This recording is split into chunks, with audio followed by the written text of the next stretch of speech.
ప్రియులరా, మహాదేవుడు తన సంపూర్ణతలోనికి మనందరినీ నడిపిస్తూ ఆయన జ్ఞానములో మనల్ని వర్ధిలింపజేస్తూ సంఘమును దినదిన అభివృద్ధి చెందిస్తూ నేటి వరకు మనల్ని సజీవుల లెక్కలో ఉంచారు.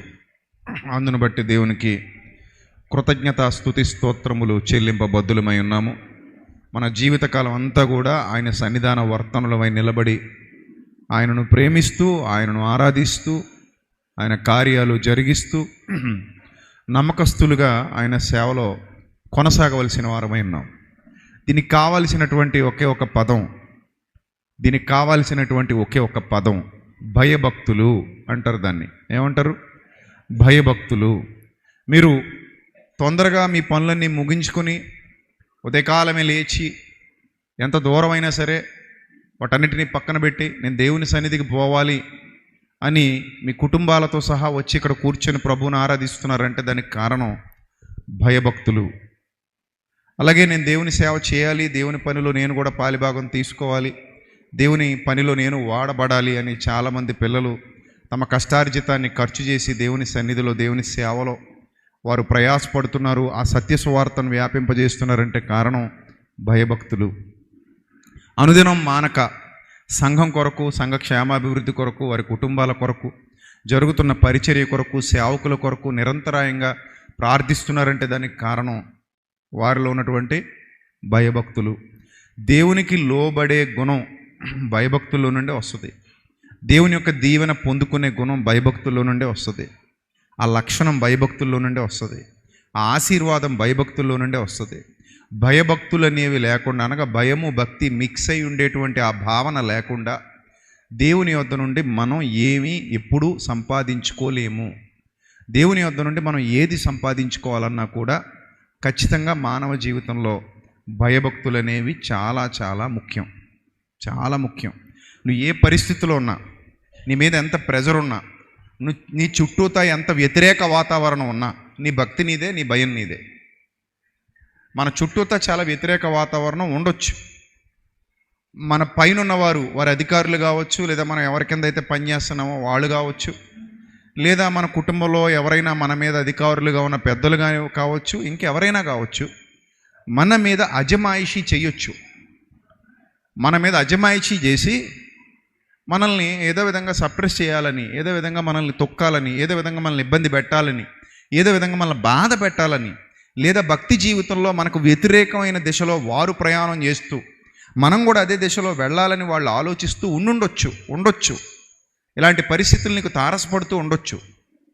ఎలాంటి పరిస్థితులు నీకు ఎదురైనా, ఎలాంటి స్థితిగతులు నీకు తారసపడినా, ఒకసారి భక్తి జీవితంలో అడుగుపెట్టిన తర్వాత, భయభక్తులు కలిగినటువంటి జీవితాన్ని కొనసాగిస్తూ ముందుకు కదులుతున్న తర్వాత, ఎవరు ఎన్ని ఇబ్బందులు పెట్టినా మన భక్తి జీవితం ఆగదు, ముందుకు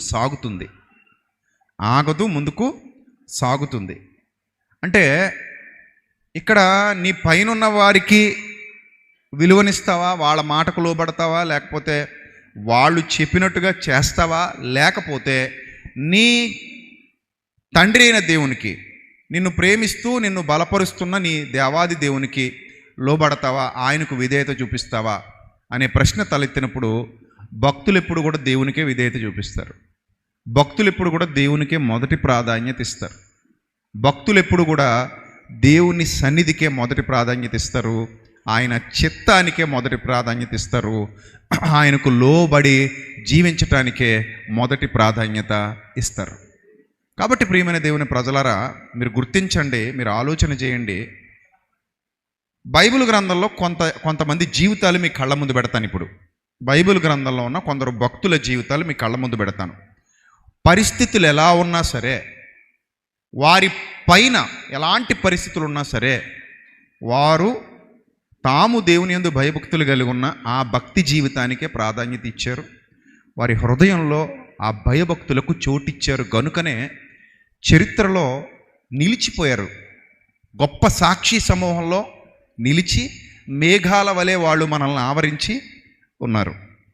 అందులో ఒక భక్తుడి గురించి ఈరోజు మనం ధ్యానిద్దాం. ఇంకా చాలామంది ఉన్నారు. ఒక భక్తుడి గురించి మనం ధ్యానిద్దాం. రాజులు మొదటి గ్రంథం 18వ అధ్యాయం అందరూ తీయండి. రాజుల మొదటి గ్రంథం 18వ అధ్యాయము ఆ మొదటి నుంచి చూద్దాం. అనేక దినములైన తర్వాత 3వ సంవత్సరమందు యెహోవా వాక్కు ఏలియాకు ప్రత్యక్షమై, నేను భూమి మీద వర్షం కురిపించబోతున్నాను, నీవు వెళ్ళి ఆహాబును దర్శించమని సెలవీయగా. చూడండి, అప్పటి వరకు వర్షం కురవట్లేదు అక్కడ. ఏలియా విశ్వాసము గలవాడై ప్రార్థన చేయబోతున్నాడు. విశ్వాసము గలవాడై ముందుకు కదులుతున్నాడు. ఆయన దేవుని మాట ఉన్నట్టుగా పాటిస్తున్నాడు, ప్రకటిస్తున్నాడు, దాని ప్రకారంగా జీవిస్తున్నాడు. అలాంటి సందర్భంలో దేవుడు 3 సంవత్సరాల అనావృష్టి తర్వాత, అతివృష్టి కాదు, 3 సంవత్సరాల అనావృష్టి తర్వాత, అనగా ఆకాశాన్ని ఒక కంచు వలె మార్చేసి, ఒక్క చుక్క నీరు కూడా భూమి మీద పడకుండా ఆపేసి, కంచు వలె ఆకాశాన్ని మార్చేసి 3.5 సంవత్సరాల పాటు వర్షాన్ని కురిపించలేదు, ఆపేశాడు. దాదాపు 3వ సంవత్సరంలో యెహోవా వాక్కు మరల ప్రత్యక్షమైంది. నేను వర్షాన్ని కురిపించబోతున్నాను, నువ్వు వెళ్ళి ఆహాబును దర్శించు అని చెప్పినప్పుడు ఆహాబును దర్శించుటకై ఏలియా వెళ్ళిపోయాడు. సోమ్రోనులో ఘోరమైన క్షామం కలిగి ఉంది. వర్షాలు కురవకపోతే ఏం మిగులుతుంది? క్షామమే కదా. క్షామం అంటే ఏంటి? కరువు, భయంకరమైన కరువు నడుస్తుంది అక్కడ. షోమ్రోను ప్రాంతం అంతా కూడా భయంకరమైన కరువు నడుస్తుంది. తిండి గింజలు లేవు తినడానికి, పంటలు పండట్లా, ఎవరి కడుపు నిండట్లా, ఇబ్బందికరమైన పరిస్థితులు వచ్చాయి. అప్పుడు ఒక వ్యక్తిని పరిచయం చేస్తాడు మనకి ఇక్కడ, ఓబద్యా. ఆహాబు తన గృహ నిర్వాహకుడగు ఓబద్యాను పిలిపించాడట. తన గృహ నిర్వాహకులు బైబిల్ గ్రంథంలో ఈ పదం చాలా సందర్భాల్లో కనబడుతుంది. గృహ నిర్వాహకత్వం అంటే సామాన్యమైంది కాదు. అంటే ఇంటికి ఒక మంత్రి లాంటివాడు అనమాట. ఇంటికి, రాజ్యానికి మంత్రి ఎలా అయితే ఉంటాడో, ఇంటికి ఒక మంత్రిలాగా, ఇంటికి మంత్రిలా ఉన్న వాళ్ళను ఏమంటారు? గృహ నిర్వాహకులు అంటారు. గృహ నిర్వాహకులు. అలాగా ఈ ఆహాబ్ అనే వ్యక్తి దగ్గర గృహ నిర్వాహకుడుగా ఉన్నాడు ఈయన. ఆహాబు క్యారెక్టర్ ఎలాంటిది? 16వ అధ్యాయం 29వ వచనం 30వ వచనం చూడండి. ఆహాబు క్యారెక్టర్ ఎలాంటిదో రాజుల మొదటి గ్రంథం 16వ అధ్యాయం 30వ వచనం చూద్దాం. ఒమ్రీ కుమారుడైన ఆహాబు తన పూర్వీకులందరినీ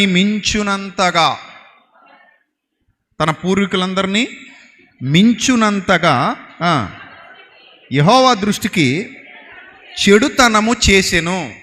జాగ్రత్తగా అబ్జర్వ్ చేయాలి మీరు. తన పూర్వీకులందరినీ దాటిపోయేంత చెడుతనం మూటగట్టుకున్నాడట. నేను ఎప్పుడు చెప్తూ ఉంటాను మీకు, ఇదే లైఫ్. అద్దంలో చూసుకోండి వెళ్ళి. ఒక ఆకారం ఇచ్చాడు దేవుడు, ఇదే ఆకారం నీకు. ఎన్నాళ్ళు ఈ ఆకారం? కొన్నాళ్ళ ఇంక ఇదే నీది, మారదు. నువ్వేమైనా ప్లాస్టిక్ సర్జరీలు చేయించుకున్నా మైకేల్ జాక్సన్ లాగా, సినిమా హీరోలు హీరోయిన్లాగా అక్కడక్కడ ఏదో సరిపెడతారు, కానీ కొంచెం అటు ఇటు వంకరలు తీసి మొత్తం మీద ఆకారం అయితే ఇదే, మారదు. అర్థమైందా? నువ్వు ఏ ఆకారంతో ఈ భూమి మీదకి వచ్చావో అది నీది. That is unique. ఆ ఆకారంతో ఈ జీవితం మొత్తం నువ్వు నేను బతకాలి. ఈ ఆకారంతో ఈ జీవితం మొత్తం నువ్వు నేను గడపాలి. ఇదే మన ఆకారం. అద్దం ముందు కనబడుతుంది, ప్రతిరోజు అద్దం ముందుకి వెళ్ళి నిలబడి చూసుకుంటున్నాం, రైట్? అలాగే ఈ ఆకారం ఎలాగైతే నీకుందో, ఈ ఆకారంతో పాటు ఒక జీవితమే ఉంది. ఈ ఆకారం జీవించటానికి దేవుడు నీకు ఒక జీవితాన్ని ఇచ్చాడు. ఈ ఒక్క జీవితమే నీకు. మళ్ళీ ఇంకో జీవితం టక్కుమని మార్చేసుకోవడానికి, తూచని చెప్పి రబ్బర్తో చెరిపేసి ఇంకో కొత్త జీవితం గురించి రాసుకోవడానికి, కొత్త జీవితం అనేది సృష్టించడానికి మన దగ్గర ఏ అవకాశం లేదు. This is one and only life. నీకు ఏదైతే కలిగి ఉందో అది మాత్రమే నీది. సో ఈ జీవితాన్ని ఎంత చక్కగా ముందుకు నడిపించుకోవాలి, ఎంత చక్కగా దిద్దుకోవాలి, ఎంత చక్కగా అలంకరించుకోవాలి, ఎంత చక్కగా తీర్చిదిద్దాలి అనేది నీ మీద ఆధారపడి ఉంటుంది. దానికి కర్త, కర్మ, క్రియ అన్నీ నువ్వే అవుతావు. ఏం చేయాలన్నా నీ ఆలోచనల మీదే బేస్ అయి ఉంటుంది. ఏం చేయాలన్నా నీ ఉద్దేశాల మీద బేస్ అయి ఉంటుంది. నువ్వే నడిపిస్తావు ఆ నావని నడిపించే నాయకురాలివి నువ్వే. డెసిషన్ మేకింగ్ కూడా నీ చేతిలోనే ఉంటుంది. ఎలాంటి డెసిషన్స్ తీసుకోవాలి, ఏవి తీసుకోకూడదు, ఎలా నడవాలి, ఎలా నడవకూడదు, మొత్తం ఎవరి మీద బేస్ అయి ఉంటుంది? నీ మీద బేస్ అయి ఉంటుంది కదా. సో ఈ లైఫ్ని పాడు చేసుకోవాలనే నిర్ణయాలు తీసుకున్న వాళ్ళు కొందరైతే, బాగు చేసుకోవాలనే నిర్ణయాలు తీసుకున్న వాళ్ళు మరికొందరు. బాగు చేసుకోవాలనే నిర్ణయాలు తీసుకున్న వాళ్ళందరూ భయభక్తుల గ్రూపులోకి వస్తే, పాడు చేసుకోవాలని నిర్ణయం తీసుకున్న వాళ్ళందరూ భక్తిహీనుల గ్రూపులోకి వెళ్ళారు. ఈ ఆహబు యెజెబెలు ఎలాగైతే భ్రష్టు పట్టిపోయారో, అలాంటి భ్రష్టత్వం నిన్ను ఆవహించడానికి కూడా ఎప్పుడు సిద్ధంగా ఉంటుంది. అది ఏదో రూపంలో రావచ్చు, నిన్ను ఆవహించడానికి. ఎవరొకరి ద్వారా రావచ్చు నిన్ను ఆవహించడానికి. ఏదో విధంగా ట్రై చేయొచ్చు నిన్ను ఆవహించడానికి. వన్స్ ఆవహించేసిందా, చెదపడితే చెక్క మొక్క ఎలాగైతే పుచ్చిపోద్దో, నీ జీవితం కూడా అలాగే చెదపట్టినట్టుగా పుచ్చిపోయి స్ట్రాంగ్నెస్ చచ్చిపోద్ది. చెదలు పట్టేసిన తర్వాత చెక్క స్ట్రాంగ్ ఉంటుందా? ఒక్కసారి ఇలా అనగానే, ఒక్క తోపు తోయగానే అది ఏమైపోద్ది? విరిగిపోద్ది. కానీ ఒకప్పుడు ఎంత స్ట్రాంగ్గా ఉండేది చెక్క? చాలా స్ట్రాంగ్గా ఉండేది. తోస్తే విరిగిపోవడం ఏంటి? జరగదు. అది తనితే విరిగిపోద్దా? జరగదు. చాలా స్ట్రాంగ్గా ఉంది. కానీ ఎప్పుడైతే చెదలు పట్టేశాయో ఆటోమేటిక్గా ఆ చెక్కను తోస్తే విరిగిపోద్ది, తనితే విరిగిపోద్ది. ఎందుకు పనికి రాకుండా పొడిగా నేల రాలిపోద్ది. అసలు ఆ చెక్కకున్న స్ట్రాంగ్నెస్ ఏంటి, ఇప్పుడు పొడిగా రాలిపోయే పరిస్థితి ఏంటి? రెండింటిని ఒకసారి కంపేర్ చేసి చూడండి. ఎంత స్ట్రాంగ్గా ఉండేది ఈ చెక్క ముక్క, ఎందుకు ఇలా పొడిగా నేల రాలిపోతుంది అని అంటే, అది చెదకు చోటిచ్చేసింది, చెద దాన్ని ఆవహించేసింది. ఆ చెదలు పట్టేసినటువంటి జీవితం ఎప్పటికీ బాగుపడదు. ఈ ఆహబుని యెజెబెల్ని చూసినప్పుడు మీరు ఈ పాఠాన్ని నేర్చుకోవాలి. మంచి వంశంలో పుట్టారు, గొప్ప వంశంలో పుట్టారు, కానీ చాలా చెత్తగా బతికారు. ఇక్కడే ఒక సామెత వాడతారు, పేరు గొప్ప ఊరు దెబ్బ. అంతేనా? పేరు గొప్పట ఊరు దెబ్బట, ఇక్కడ వాడే సామెత అది. సో అలాంటి వాళ్ళ దగ్గర పనిచేస్తున్నాడు ఇతను. ఓబద్య చెడుతనంలో డిగ్రీలు పుచ్చుకున్న వాళ్ళ దగ్గర పనిచేస్తున్నాడు. ఇంకా వాళ్ళ కింద పనిచేస్తున్నప్పుడు ఎలా ఉంటుంది చెప్పండి? ఎలా ఉంటుంది? ఎరా నువ్వు యెహోవాను ఆరాధిస్తున్నావటగా, మా రూట్లోకి నువ్వు ఇంకా రాలేదటగా, మా ఆవిడ ఏదైతే మొదలుపెట్టించిందో బయలు ప్రవక్తలో బయలుదేవత ఆరాధన, ఈ బయలుదేవత ఆరాధన నీకు నచ్చట్లేదటగా, ఏదో మా దగ్గరే ఉంటున్నావు, అషేరాదేవిని ఇగ్నోర్ చేస్తున్నావటగా అని ఆహబు యెజెబెలు అనకుండా ఉంటారా? అంటారు. అయినా ఇతన్ని ఎందుకు నమ్ముతున్నారు వాళ్ళు? నమ్మకస్తుడు కాబట్టి. అయినా ఇతనికి ఎందుకు గృహ నిర్వాహకుడు పోస్ట్ ఇచ్చారు? యథార్థవంతుడు కాబట్టి. అయినా ఇతనికి ఎందుకు అన్ని అధికారాలు ఇచ్చారు? నీతి గలవాడు కాబట్టి. సచ్ ఎ వండర్ఫుల్ క్యారెక్టర్స్ ఇవన్నీ ఉన్నాయి ఆయనలో, ఈ ఓబద్యాలో ఇవన్నీ ఉన్నాయి. ఇలాంటి గుడ్ క్వాలిటీస్ కలిగి ఎవరింట్లో పనిచేస్తున్నాడంటే, ఆ దుర్మార్గులు చెడిపోయిన వ్యక్తుల ఇంట్లో పనిచేస్తున్నాడు. ఇన్ని గుడ్ క్వాలిటీస్ కలిగి ఆ చెడ్డోళ్ళ ఇంట్లో పనిచేస్తున్నాడు. మీరు ఆలోచన చేయండి ఒకసారి. అలాగే మిమ్మల్ని కూడా చాలామంది నొక్కాలని చూస్తుంటారు, తొక్కాలని చూస్తుంటారు, చెడ్డ మాటలు అంటుంటారు. మీరు పనికి వెళ్ళిన చోట, మీరు ఉద్యోగం చేసే చోట, మీరు ఎక్కడైనా వ్యాపారం చేసే చోట, నువ్వు దేవుని బిడ్డవట కదా అంటారు. అవునండి, నేను మాత్రం దేవుని బిడ్డనేనండి అనాలి, అంతే. ఏంటది? మీరు అన్నది వాస్తవమేనండి, నేను మీరన్నట్టుగా ఎవరి బిడ్డని? దేవుని బిడ్డనేనండి, అంతే, అయిపోయింది, అంతే. నెక్స్ట్ నువ్వేం చెప్పొద్దు. ఇంకా మీరన్నది అక్షర సత్యం, 100% సత్యం. మీరు అన్నట్టుగా, మీరు వెటకారంగా అన్నా, వ్యంగ్యంగా అన్నా, నవ్వుతూ అన్నా, నవ్వుల పాలు చేద్దామని అన్నా, మీరు ఏమన్నా సరే, నేను మాత్రం దేవుని బిడ్డనేనండి. What next? ఇంకా అంతే. తర్వాత నేను చెప్పను, మీరు అడగొద్దు. ఉంటారు, చాలామంది ఉంటారు, మీ కుటుంబాల్లో ఉంటారు. ఈ మధ్య దేవుణ్ణి నమ్మాడటండి, ఈ మధ్య దేవుణ్ణి నమ్మిందట, వాక్యమట, భక్తట, ప్రార్థనట, పరలోకమట, పాపానికి దూరంగా ఉండటమట, ప్రత్యేకత కలిగిన జీవితమట, అదట ఇదట విక్రింతల పాలు చేస్తారు. లేదా ఆ భ్రష్టత్వానికి మిమ్మల్ని కూడా దాసులు చేయటానికి రకరకాల ప్రయత్నాలు చేస్తారు. లేదా మరలా చెడిపోయిన పాత జీవితపు రుచి మీకు వాసన చూపిస్తూ ఉంటారు. ఎందుకు? నీటి వాసన తగిలినంత మాత్రము చేత మొద్దు మరలా చిగుర్చునన్నట్టు ఆ పాత జీవితపు వాసన తగిలినంత మాత్రమున మరలా చిగురించే వాళ్ళు ఉన్నారా లేదా? టక్కన చిగురిస్తారు. టక్కన ఏం చేస్తారు? చిగురిస్తారు. మళ్ళీ చిగురు వచ్చేద్ది, మళ్ళీ మహావృక్షం అయిపోద్ది. అప్పుడు దేవుడు అంటాడు, ఇక దీన్ని మార్చటం మన వల్ల కాదంటాడు. ఎందుకంటాడో తెలుసా మాట? ఒకప్పుడు వాక్యం విని మారు మనసు పొందావు. ఏం విని పొందావు? చెప్పండి, ఏం విని పొందావు? వాక్యం విని మారు మనసు పొందావు. చేయి చూపించండి వాక్యం విని మారు మనసు పొందిన వాళ్ళు. వాక్యం విని మారు మనసు పొందిన వాళ్ళు చేయి చూపించండి. ఎంతమంది ఉన్నారు ఇక్కడ?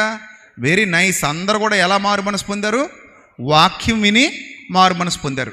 ఇప్పుడు మీరు చెడిపోయారనుకోండి మరలా, ఇప్పుడు మీరు పడిపోయారనుకోండి మరలా, ఇప్పుడు మీరు పాడైపోయారనుకోండి మరలా, ఏం వినాలి? ఇప్పుడు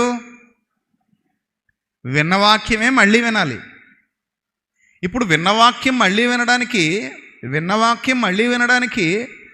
ఆల్రెడీ విని తెలుసుకొని పడిపోయావు. అర్థమైందా? విని తెలుసుకొని పడిపోయావు. ఇప్పుడు మళ్ళీ అదే వినాలి. ఇప్పుడు లేచేటువంటి ఛాన్సెస్ సగానికి పైగా తగ్గిపోతాయి చాలామంది జీవితాల్లో. అప్పుడు లేవడానికి ఛాన్సెస్ 100% ఉంటే ఇప్పుడు తిరిగి లేవడానికి ఛాన్సెస్ ఎంతవరకు వస్తాయి? ఒక 50% పడిపోతాయి. ఎందుకు పడిపోతాయి? మళ్ళీ అదే వాక్యం వినాలి నువ్వు. మళ్ళీ అదే మాట నీ మీద ప్రభావం చూపించాలి. మళ్ళీ అదే మందు నీ మీద పనిచేయాలి. ఇప్పుడు మళ్ళీ అదే మందు నీ మీద పనిచేయాలంటే ఆ పాత మందు మింగుతూనే పడ్డావు. ఇప్పుడు మళ్ళీ అదే మందు మింగుతూ తిరిగి నిలబడాలి. ఒక్కోసారి వర్కౌట్ అవుతుంది, ఒక్కోసారి వర్కౌట్ అవ్వకపోవచ్చు. అందుకే తాను నిలుచున్నానని తలంచుకునివాడు పడిపోకుండునట్లు జాగ్రత్తగా చూసుకో. ఇది ఒక్కటే జీవితం, 2-3 జీవితాలు లేవు. ఇది ఒక్కటే జీవితం గనుక తాను నిలుచున్నానని తలంచుకునివాడు పడిపోకుండునట్లు ఎలా చూసుకోవాలట? జాగ్రత్తగా చూసుకోవాలి అన్నాడు దేవుడు. కాబట్టి ప్రియమైన దేవుని ప్రజలారా, ఎంత జాగ్రత్తగా ఉండాలి అలాంటి పరిస్థితుల్లో. మన మీద అధికారే భ్రష్టు పట్టిపోయినాడు, మన మీద అధికారే చెడిపోయినాడు.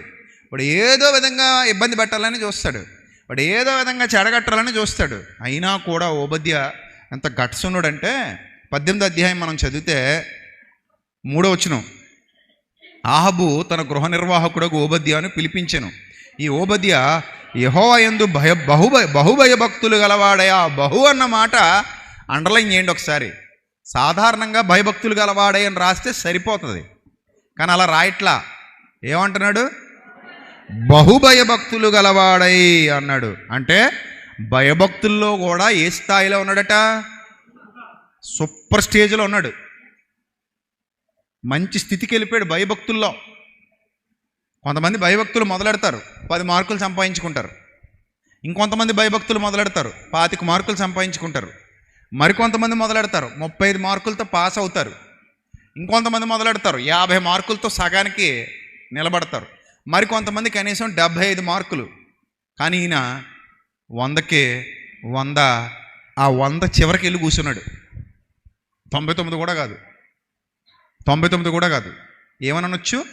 100కి 100 మార్కులు సంపాదించుకున్నాడు భయభక్తుల్లో. బహుభయభక్తులట. ఏ భయభక్తులు? బహుభయభక్తులట. బహుభయభక్తులు అంత. ఇంకా దేవుడు అనేసరికి ఇంకా అలా మెల్ట్ అయిపోతాడనమాట. దేవుడు అనేసరికి అలాగ ఆగిపోతాడనమాట. దేవుడు అనేసరికి అలా సెట్ అయిపోతాడనమాట. అంతటి భయభక్తులు గలవాడు కనుకనే యెజెబెలు యెహోవా ప్రవక్తలను నిర్మూలము చేయుచుండగా, ఎంత క్రూరత్వం చూడండి. బయలు ప్రవక్తలకు కనెక్ట్ అయిపోయి బయలు ప్రవక్తల మాటలు వినేసి ఉంటే మనమైనా ఉండాలి, లేకపోతే వీళ్ళైనా ఉండాలి, ఇద్దరు ఇక్కడ ఉండడం కుదరదు. బయలుకి యెహోవా వ్యతిరేకి, యెహోవాకు బయలు వ్యతిరేకి ఇద్దరికి పడదో, ఇద్దరు దేవుళ్ళు ఉన్నట్టే. ఇంకా నిజానికి ఇద్దరు ఉన్నారా, ఒక్కడే ఉన్నాడా? ఆ బయలు అనేది నిజమా అబద్ధమా చెప్పండి? బయలు నిజంగా ఉందా అబద్ధం అండి? అబద్ధం అండి. ఇంకా అక్కడి నుంచి మళ్ళీ నువ్వు తీరి రాయకూడదు పుస్తకం తీసి. బయలే గనక లేకపోతే వాళ్ళకి మేలులు ఎట్టా జరుగుతున్నాయి, బయలే గనక లేకపోతే వాళ్ళ అన్నాలు ఎట్టా తింటున్నారు, బయలే గనక లేకపోతే వాళ్ళ పంటలు ఎట్టా పండుతున్నాయి, బయలులో గనక శక్తి లేకపోతే వాళ్ళ పిల్లలకు పెళ్ళిళ్ళు ఎట్టా అవుతున్నాయి, ఇలాంటి గాలి మాటలను చెప్పరాదు. అర్థమైందా? కొంచెం వాడాలి, బాగా వాడాలి. ఇలా అలాంటి వాళ్ళు కూడా ఉన్నారు ఈరోజు. అర్రే బయలు లేదంటే అట్ట కుదురుతుంది. ఉన్నాడు, బయలు కూడా ఉన్నాడు. బయలుకు కూడా శక్తులు ఉన్నాయి. బయలు కూడా మేలులు చేస్తాడు, బయలు కూడా వర్షం కురిపిస్తాడు. మరి 3 సంవత్సరాలు ఎక్కడ తెచ్చాడు అది మాకు తెలీదు. బయలు కూడా పంటలు పండిస్తాడు, మరి 3 సంవత్సరాలు ఎక్కడ తెచ్చాడు అది కూడా మాకు తెలీదు. బయలు కూడా అన్నం పెడతాడు, మరి 3 సంవత్సరాలు ఎందుకు పెట్టలేదు అది మాకు తెలీదు. అర్థమైందా పాయింట్? అసలు ఆ వేలోకే వెళ్ళకండి దయచేసి. అసలు ఆ వే లేనే లేదు, ఉన్నది ఒకటే way. That is only God's way, that is the powerful way. మనం దాని గురించి మాట్లాడుకుంటున్నాం. భూమియు ఆకాశము సర్వ సంపూర్ణత ఎవరివి? దేవునివి, ఆయనవి. ఆకాశానికి భూమికి అధిపతి. ఆ ప్రకృతిని మొత్తం నడిపించగలిగే సామర్థ్యం నీతిమంతుల మీద, అనీతిమంతుల మీద, మంచివారి మీద, చెడ్డవారి మీద, సూర్యుని ఉదయింపజేసిన, వర్షం కురిపించిన, ప్రకృతిని పండింపజేసిన, 4 మెతుకులు నోట్లోకి వెళ్తున్నాయి అంటే ఒక్కడైన తండ్రి వలన మాత్రమే అది జరుగుతోంది తప్ప 100 మంది తండ్రులు 100 రకాలుగా వారు పనిచేయటం అనేది ఎప్పటికీ జరగదు. తండ్రి ఒక్కడే, దేవుడు ఒక్కడే, సృష్టి మొత్తానికి నాయకుడు ఒక్కడే. ఈ పాయింట్ ఎంత తొందరగా అర్థమైతే అంత తొందరగా బాగుపడతాం మనం. వాళ్ళకి అర్థం అవ్వలేదు కాబట్టే అజ్ఞానంతో యుద్ధం మొదలెట్టింది. యెహోవా ప్రవక్తలను ఎందుకు చంపాలి, నిర్మూలన చేయాలన్న నిర్ణయం ఎందుకు తీసుకుంది? బయలు కూడా నిజమే అని నమ్మింది. ఈ బయలు ప్రవక్తలు ఏమైనా ఊరికే ఉంటారా?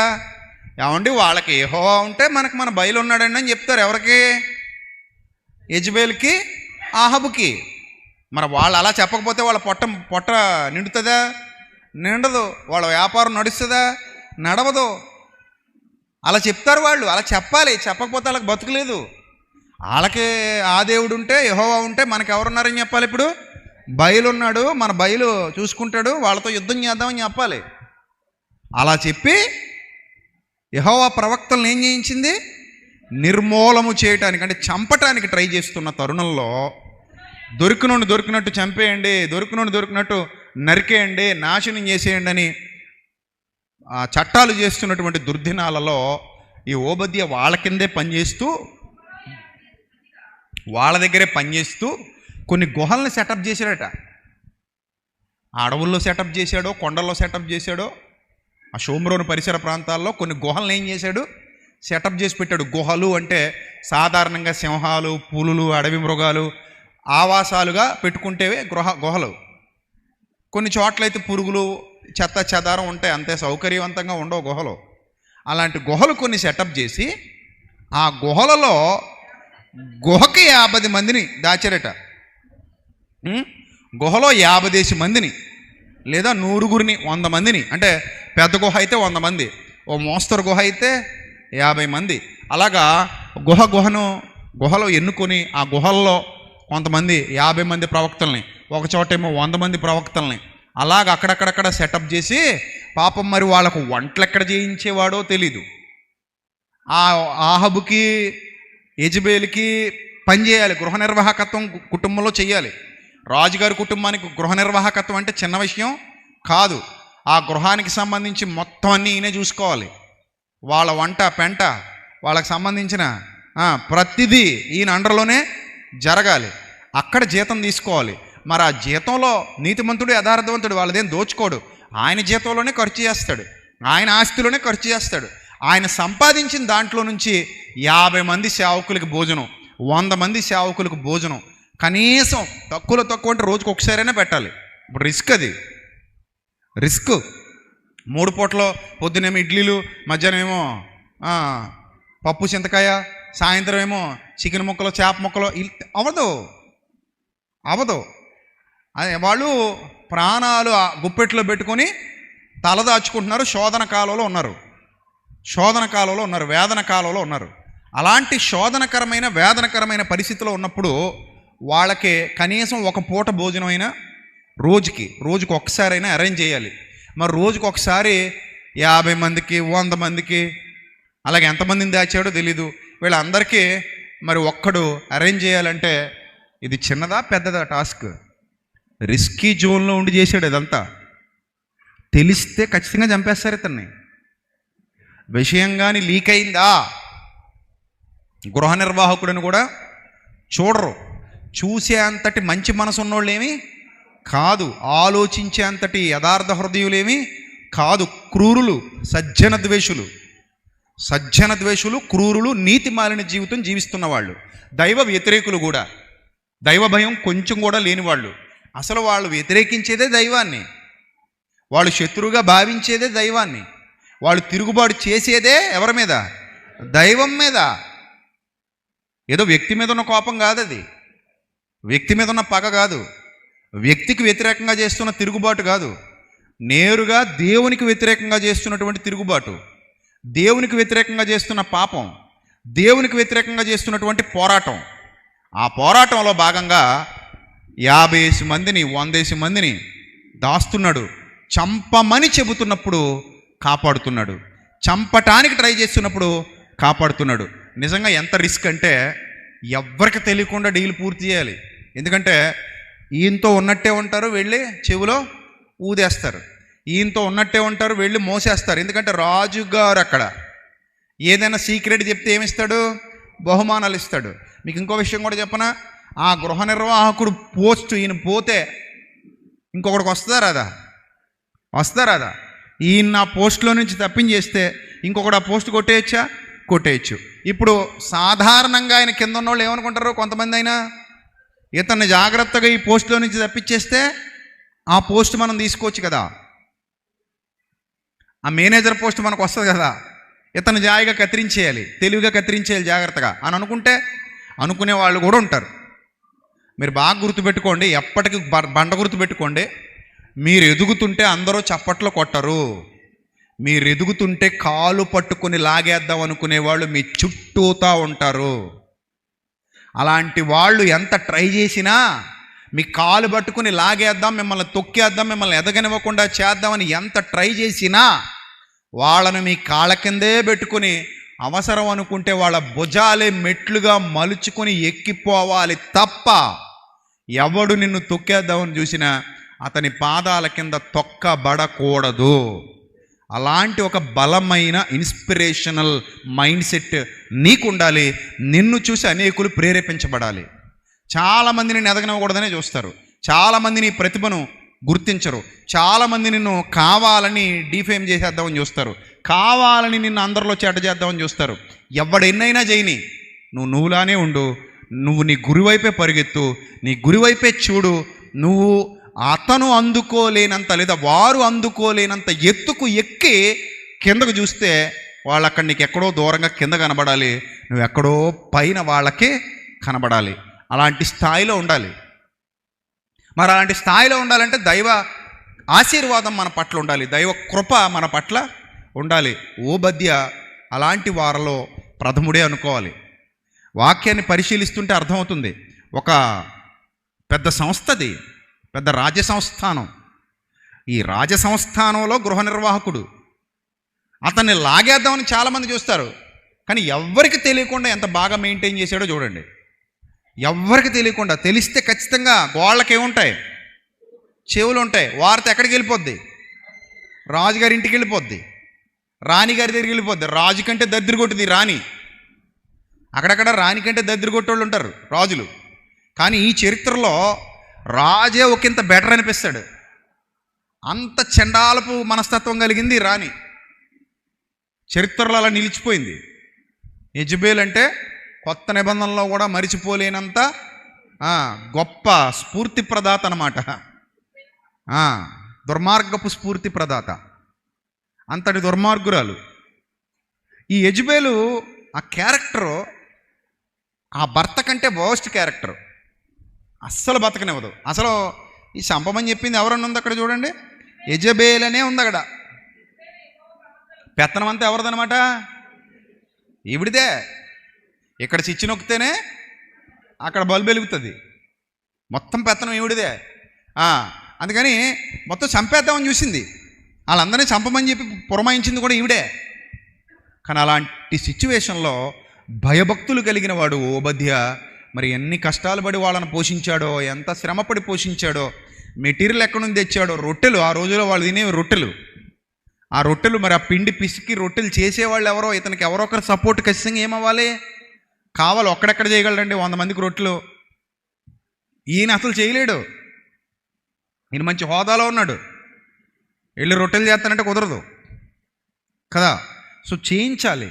మరి ఎవరితో చేయించాడో, ఏ రకంగా కష్టపడ్డాడో, ఏ రకంగా శ్రమ పడ్డాడో తెలియదు, కానీ చంపాలనుకుంటున్న వాళ్ళను కాపాడాడు, చావకుండా కాపాడాడు. కాపాడడం మాత్రమే కాదు, వాళ్ళను గుహల్లో దాచాడు. దాచడం మాత్రమే కాదు, వాళ్ళకు కావలసిన అన్నపానములన్నీ సమకూర్చి వాళ్ళను పోషించాడు, వాళ్ళను సంరక్షించాడు. అందుకే ఓబద్యా మీద ఎప్పటికీ దైవ దీవెన అలా నిలిచిపోయింది. యెహోవాను ప్రేమించి, దేవునిని ప్రేమించి మీరు చేసిన కార్యము మరుచుటకు దేవుడు అన్యాయస్తుడు కాడు. కొత్త నిబంధన చెప్తోంది, దేవుని ప్రేమించి నువ్వు చేసిన కార్యము అది చిన్నదా పెద్దదా ఎలాంటిదా ఆయనకు అనవసరం. నువ్వు ఎందుకు చేసావు ఈ పని అంటే, దేవునిని ప్రేమించి చేసావు ఈ పని. ఓబద్యా ఎందుకు చేశాడు ఈ పని? నాకెందుకు, నా జీతం నాకు వస్తుంది కదా, నాకెందుకు, నా ఉద్యోగం నాకు ఉంది కదా, ఇప్పుడు కానీ వీళ్ళకి నేను హెల్ప్ చేశానా నా ఉద్యోగం పోద్ది, నా కుటుంబం రోడ్డున పడిపోద్ది, అమ్మో నేను నాశనం అయిపోతాను, నా పిల్లలు నాశనం అయిపోతారనే స్వార్థం ఒకవేళ అతనిలో ఉండుంటే ఖచ్చితంగా 50 మందిని గుహల్లో దాచిపెట్టడు, ఆ 100 మందిని గుహల్లో దాచిపెట్టడు, వాళ్ళకి భోజనాలు పెట్టడు. కానీ నా పైన ఎంత పవర్ఫుల్ క్యాండిడేట్ ఉన్నా, నా పైన నన్ను ఇబ్బంది పెట్టేవాళ్ళు ఎంతమంది ఉన్నా, వాళ్లకు పైన నా ప్రభు ఉన్నాడు, వాళ్లకు పైన నా దేవుడున్నాడు, వాళ్లకు పైన బలవంతుడైన నా తండ్రి ఉన్నాడు, ఆయన నన్ను విడువడు ఎడబాయడు. అది భయభక్తుల యొక్క పరాకాష్ట. బహుభయభక్తులు అన్న పదం అక్కడ అందుకే వాడబడింది, బహుభయభక్తులు. కాబట్టి ప్రియమైన దేవుని సంగమా, గుర్తుపెట్టుకోండి, బహుభయభక్తులు అనే క్యారెక్టర్ మన సొంతం చేసుకోలేమా? మీరు చెప్పండి. ఏమంటే అది ఏమన్నా మనకు అసాధ్యమా? చెప్పండి, మీరు చెప్పండి. మనకు అసాధ్యం అంటారా? నిర్ణయాలు ఏవైనా మనమేగా. నిర్ణయాలు మీవా, లేకపోతే ఎవరైనా మిమ్మల్ని ట్యూన్ చేయాలా? మీ చెయ్యి లేవాలంటే మీరే లేపాలా, ఇంకొకటి వచ్చి లేపాలా? మీ కాలు కదలాలంటే మీరే కదపాలా, ఇంకొకరు వచ్చి కదపాలా? మీ పళ్ళు మీరే తోముకోవాలా, ఎవరైనా వచ్చి తోమాలా? మీ భోజనం మీరే తినాలా, ఇంకొకరు ఎవరైనా తినిపిస్తే తినాలా? అలాగే మీ బ్రతుకు మీరే బ్రతకాలిగా, ఇంకొకరు ఎవరు బ్రతకరుగా. మరి అలాంటి పరిస్థితిలో బహుభయభక్తులు మనకు అసాధ్యమా? చెప్పండి, అసాధ్యమా? కాదు. మనం ఉండలేమా అలాంటి భయభక్తులు కలిగి? ఏంటి ఇంతకీ భయభక్తులు అంటే ఏంటి? ఇప్పుడు నువ్వు కూడా ఒక 50 మందిని తీసుకెళ్ళి గుహలో దాచి భోజనం పెట్టాలనా? ఆ సిచ్యువేషన్ వస్తే నేను నా పవర్ చూడండి, ఆ సిచ్యువేషన్ రానివ్వండి చూద్దాం అంటావా ఏంటి? ఇప్పుడు సిచ్యువేషన్స్ అందరికీ ఒకలాగా ఉండో. ఎవరి గుండు వాడిదే, ఎవడి జుట్టు వాడిదే. అర్థమైందా?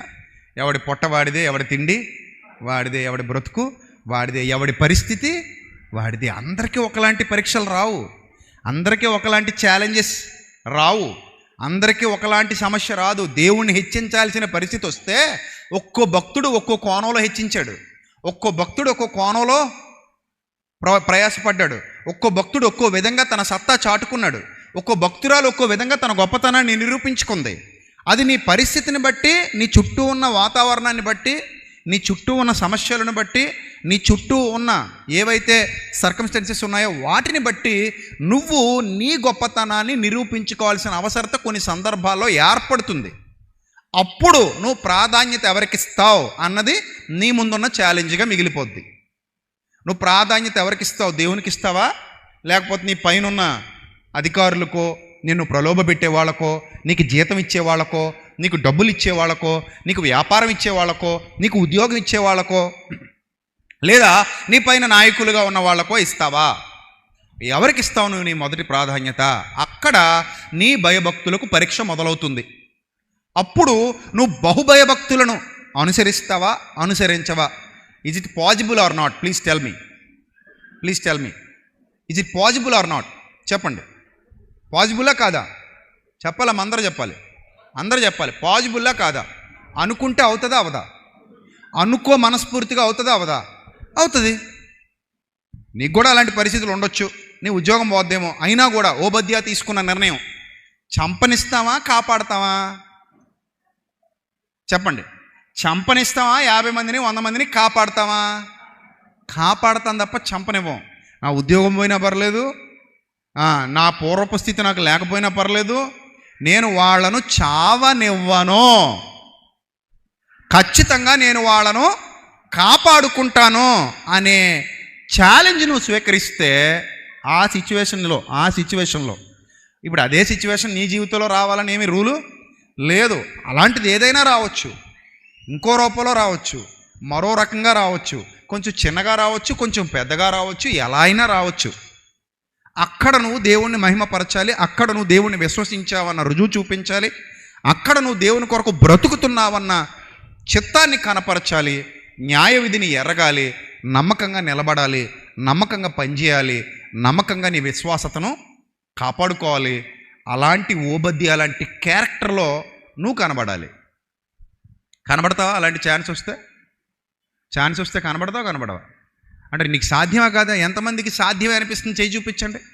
బహుభయభక్తులు అసాధ్యమైతే కాదు అన్నవాళ్ళు చేయి చూపించాలి త్వరగా. బహుభయభక్తులు అసాధ్యమైతే కాదు అన్నవాళ్ళు చేయి చూపించాలి. Right, very good. మీ అంతరాత్మ మీకే చెప్తోంది అదేం అసాధ్యమైతే కాదు. నీ కమిట్మెంట్ మీద అది బేస్ అయి ఉంటుంది. నువ్వు ఏది వదులుకుంటావు, ఏది కావాలనుకుంటావు అనే కమిట్మెంట్ మీద అది బేస్ అయి ఉంటుంది. అదేం అసాధ్యమైతే కాదు, అదేం అసాధ్యం కాదు. నా బహుభయభక్తులను కలిగి ఉండి ప్రదర్శించగలిగే సమయం నా జీవితంలో ఆటోమేటిక్గా అది ఉంటే వచ్చేస్తుంది. పరిస్థితి వచ్చాక బహుభయభక్తులు సృష్టించుకుంటానంటే కుదరదు. ఆల్రెడీ భయభక్తులు నీలో ఉంటేనే ఆ పరిస్థితి వచ్చినప్పుడు నువ్వు నిరూపించబడతావు దేవుని ఎదుట. నువ్వు నిరూపించబడాలి దేవుని ఎదుట, ఆ భయభక్తులతో నిరూపించబడాలి దేవుని ఎదుట.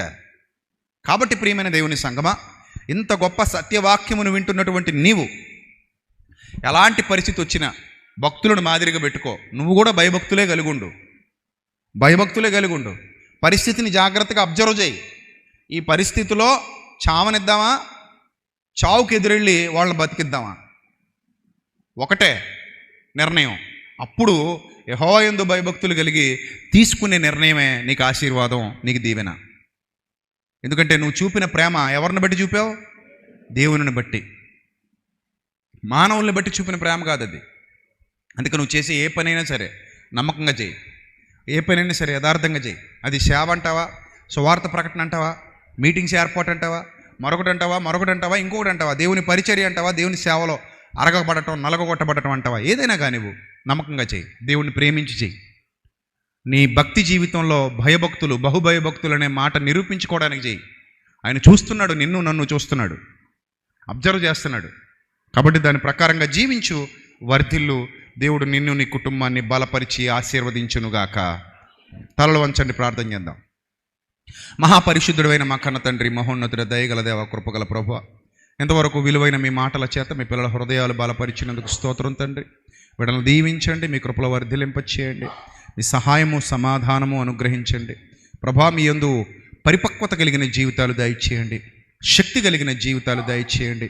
బహుభయభక్తులు మీ పిల్లల హృదయాలలో పుట్టించబడి ఆ శక్తి చేత, ఆ బలము చేత మీ ఎదుట తమ్మును తాము నిరూపించుకోగలిగే సామర్థ్యాన్ని పిల్లలందరికీ దయచేయండి తండ్రి. ప్రతి కుటుంబాన్ని బలపరచండి, ప్రతి జీవితాన్ని బలపరచండి. లైవ్లో వీక్షిస్తున్నటువంటి ప్రియులను, అక్క చెల్లెమ్మలను, అన్నదమ్ములను జ్ఞాపకం చేసుకోండి. మీ కృపాబాహుళ్యం చొప్పున కరుణించండి, కనికరించండి. మీ సన్నిధాన వర్తనులుగా నిలువ పెట్టమని, మీ సేవలో ఇంకా బలముగా పిల్లలందరినీ వాడుకోమని. ఎవరైతే సహకారుల గ్రూపులో ఉండి ప్రతి నెల జరుగుతున్న సువార్త కార్యక్రమాలకి సహకరిస్తున్నారో వారిని, వారి కుటుంబాలను కూడా బహుగా ఆశీర్వదించండి. వారి బిడ్డల్ని లేవనెత్తండి. వారి జీవితంలో జరగవలసిన ప్రతి మేలు మీ కృప ద్వారా జరిగించండి. మీ సన్నిధి ఎల్లప్పుడూ వారి ప్రయాణాల్లో, వారి జీవితంలో, వారి కుటుంబంలో వారికి తోడుగా ఉంచమని ప్రభువా, ఘనత, మహిమ, ప్రభావములు మీకు మాత్రమే చెల్లిస్తూ 13వ తేదీ విశాఖపట్నంలో జరగబోతున్నటువంటి సభను కూడా ఘనంగా మీ నామానికి మహిమకరంగా జరిగించమని ప్రాధేయపడుతూ క్రీస్తు నామంలో ఈ ప్రార్థన మనవులు సమర్పించి మీ వద్ద నుండి జవాబు పొందుకుంటున్నాం మా కన్న తండ్రి. ఆమెన్. ఆమెన్. అందరికీ వందనాలు. Lord bless you all. Love you all. Thank you.